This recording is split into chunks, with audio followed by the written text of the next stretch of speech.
Navon, thank you for being with me this morning. Dr. Navon, we knew about this. Netanyahu had insinuated that there are ties between Israel and its Arab neighbors before. Certainly there's peace between Egypt and Israel. Why would the Egyptian government try, if in fact they did, to hide this or stop it from airing?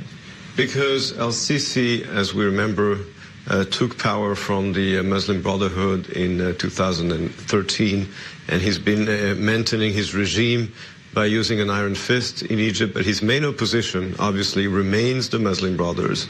And anything that has to do with Israel is portrayed by the opposition as a betrayal of al-Sisi with Israel, with the Jews, saying, look at this guy who's oppressing us. He's also, cooperating with Israel, with the Jews, and getting all this money from the United States. So he really doesn't need this headache of having the Muslim Brotherhood in Egypt reminding everybody of this cooperation with Israel. As you mentioned, we all know about this cooperation. And by the way, it's not only that, it's more than cooperation. Israel is basically, the Israeli army and intelligence is basically in charge of security in Sinai, much more than the Egyptian government.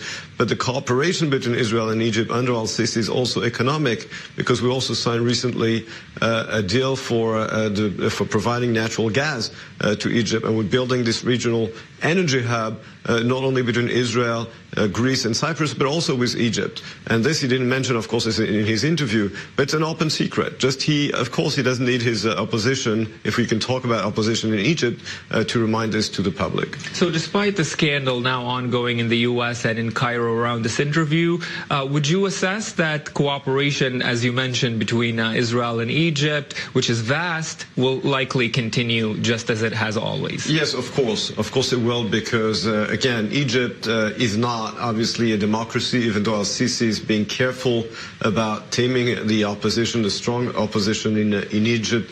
But there's just common interest here. Al-Sisi, Egypt is a very weak economy. Its army, its intelligence is not able to really handle the terrorism in the Sinai Peninsula. He needs Israel for that. Everybody knows it. And therefore the cooperation is going to continue. Same thing in the economic realm.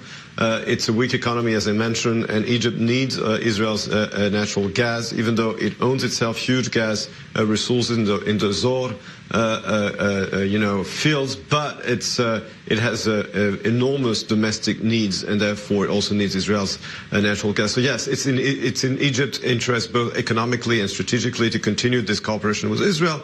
Obviously, he does not need, I would say, the headache of making it public and making it a fuss out of it. And for Israel, the need, the most pressing one, it seems, would be to try to stop those jihadists in Sinai, obviously, from approaching the border with Israel. Yes, definitely. So for Israel, it is an immediate threat, because we have, of course, a border with Egypt, and having this presence of jihadism in Sinai is a threat also for Israel.